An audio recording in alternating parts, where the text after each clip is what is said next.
This wasn't just a good fighter. This was something that happened maybe once in a generation. So he entered him in every tournament he could find. Welcome to Back to Boxing. Joe Cortez. Before he became one of boxing's most respected referees, he was a fighter. And at the 1981 Junior Olympic Games, he stepped into the ring with a 15-year-old Mike Tyson. 8 seconds. That's all it took. From the opening bell, Tyson moves immediately into his peekaboo, shoulders hunched, head low, slipping side to side like he's already reading punches that haven't been thrown yet. Cortez, in his red and yellow, barely has time to establish himself before Tyson is driving him backward toward the ropes. Cortez throws a left hand to slow him down. It doesn't. Tyson absorbs it, uses the momentum to close the distance, and in a single fluid motion launches a right hook directly at the jaw. The first punch, the one that decides everything. The impulse alone rotates Cortez's entire torso, and before that rotation even completes, before Cortez can process what hit him, the left hook is already there. Same trajectory, same level, arriving at the exact moment his guard had nowhere left to be.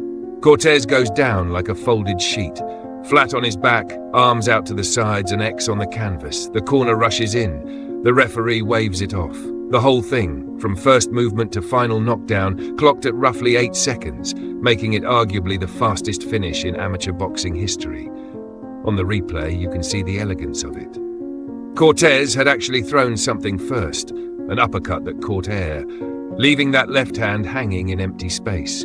Tyson read it, let it pass, stepped in with the right, and when Cortez's body answered that punch, the left was already loaded and waiting. At 15 years old, weighing 91 kilograms of pure muscle, in a national final, Tyson receives the gold medal. He acknowledges Cortez with genuine humility, because even at 15, he understood what it cost a fighter to lose a national final in under 10 seconds. Nobody in that gym in 1981 fully understood what they were watching. A legend in the making, throwing combinations that wouldn't look out of place 5 years later on a world stage. The style was already there, the timing was already there. The only thing missing was the audience big enough to witness it. Mike Tyson versus Kelton Brown. This wasn't their first meeting. By 1984, these two had already shared a ring before. Brown knew what was coming. He'd felt it, and he showed up anyway. That alone tells you something about Kelton Brown. Tyson is 15 here, listed under his full name on the banner, Michael Tyson, Brooklyn, New York. The name Mike wasn't big enough yet for official paperwork. The bell rings and Brown's problem becomes immediately obvious. He can't find the distance. Every time he tries to establish range, Tyson has already cut the angle and is right back in his face. Brown throws a right hand, decent punch, proper extension, and it lands on nothing useful. Tyson is already somewhere else.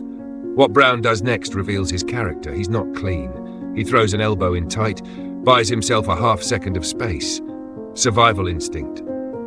You don't get to a national final twice without knowing how to stay alive when things go wrong. But Tyson walks through it. He drives Brown toward the ropes and starts loading up. Right hook lands flush. Brown goes down. Someone in the crowd starts counting out loud. No shame, no filter, while the referee's voice cuts through, calling them back to action. Brown gets up. The referee restarts the fight. Tyson goes straight back to work. No reset. No circling. He cuts the ring immediately, walks Brown down and hits him so hard in the center of the canvas that the ring breaks. The ropes give. The whole structure shifts. The fight has to pause while they repair it. The crowd is electric. The commentator is speechless. When it resumes, Brown is still standing, and that genuinely deserves respect. The punches Tyson was landing in the center of that ring were heavy, professional weight shots. Brown closes up, covers, absorbs. He's tough in a way that doesn't show on any record, but the referee has seen enough. Another count, another warning. Then, no count at all. Just a wave off. Too much punishment. This is done. Kevin Rooney climbs through the ropes to meet his fighter. No explosion of celebration. Just a nod, a hand on the shoulder. The quiet acknowledgement of a man who already knew how this was going to end before the first bell. At 15 years old, Tyson wasn't just winning national amateur finals. He was dismantling the best young heavyweight in the country. A fighter good enough to reach the same final twice, and making it look like a different sport entirely. Junior Olympics run. By 1982, when Mike Tyson entered the Junior Olympics, he wasn't unknown anymore, but he wasn't famous either. He was something in between. A name fighters had heard, but hadn't fully understood until they stepped into the ring with him. This wasn't just one fight, it was a run. Multiple opponents, different styles, and the same problem every time. Most came in with the right idea. Stay outside, use the jab, keep moving. But Tyson didn't follow opponents, he cut them off. One step to the side, one step forward, and suddenly the space was gone. That's when the pressure started. Not wild or reckless, controlled. The first shots almost always went to the body. Short hooks, compact punches, heavy enough to slow anyone down. You could see it happening in real time, the movement tightening, the guard dropping just a little, and Tyson already waiting for that moment. The second the opening appeared, he went upstairs, fast combinations landing before the opponent could reset. Some tried to clinch, to slow things down, but Tyson was too strong, too compact. He'd break free and step right back in. No reset, no breathing room. And the rounds didn't last long. Referees edged closer, corners watched more carefully, because this wasn't just losing exchanges, it was getting overwhelmed. Fight after fight, the pattern stayed the same. Different opponents, same result. Short bouts, early stoppages, and Tyson walking back to his corner without emotion. No celebration, just focus. By the time the tournament moved forward, something shifted. The crowd got quieter. Not because nothing was happening, but because they were trying to understand what they were watching. And the fighters coming up next had seen it too. The earlier fights, the knockdowns, the pressure. Even if they didn't show it, they felt it. Because now, this wasn't just another opponent. It was a problem no one in that bracket had figured out. And by the end of that run, one thing was clear. Mike Tyson wasn't just winning, he was separating himself. Mike Tyson versus Henry Tillman. 1984, 2 fights. Same result. And between them, the entire direction of Tyson's career shifted. This was the 1984 Olympic trials.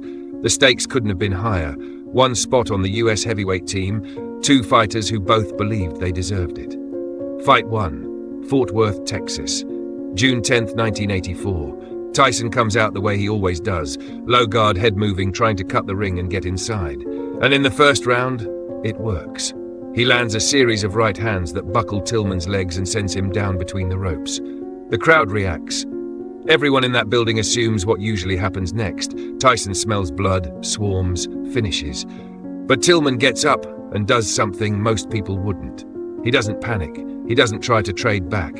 He just resets, gets back on his toes, starts moving left away from Tyson's power hand, and puts the jab back in his face. Not power shots, just the jab. Over and over, clean, scoring punches landing while Tyson is still trying to figure out the angles. The second and third rounds belong to Tillman completely. Every time Tyson cuts the ring down, Tillman moves, not straight back, laterally, making Tyson reroute, reset, start again. And while Tyson is rerouting, the jab is scoring. Unanimous decision. Tillman, Fight 2, Las Vegas, Nevada, July 1984. Tyson had been so dominant leading into the trials that he was granted a box-off, one more shot at the Olympic spot. A second chance handed to almost nobody. This fight is more cautious, more tactical. Tillman knows exactly what he's dealing with now, and Tyson knows exactly what he needs to solve. Both fighters are thinking more than swinging. Tillman stays disciplined. Same game plan. Jab, move laterally, smother anything that gets close. Tyson shows genuine improvement, slipping punches better, working harder to cut off the ring, but he can't find the finishing blow. In the third round, he lands a significant right hand that visibly affects Tillman. This is the moment. The whole fight is right there. Tillman clinches immediately, moves away, survives, and that's the fight in one exchange. Tyson had the moment and Tillman took it away. The judges score it 4-1 for Tillman. Split, but clear enough. No Olympics for Tyson. The kid who had knocked out or stopped nearly everyone in front of him. Gone home twice by the same fighter, the same style, the same disciplined refusal to engage on Tyson's terms. Tillman went to Los Angeles that summer and won gold. 6 years later they met again, professionally this time. Tyson knocked him out in the first round. But that's a different story. In 1984, Henry Tillman was the better man, and he proved it twice. final amateur record. By the time his amateur career came to an end, Mike Tyson had built a record of around 24 wins and 3 losses. On paper, it doesn't look untouchable, but those numbers don't reflect what actually happened in the ring. All 3 losses came by decision, 2 to Henry Tillman, a skilled and disciplined heavyweight who knew how to move and let the judges decide, and 1 other disputed result. But the key detail is this: nobody stopped Tyson. Not once. In a system built around shorter fights and protective rules, no one could break him or even come close.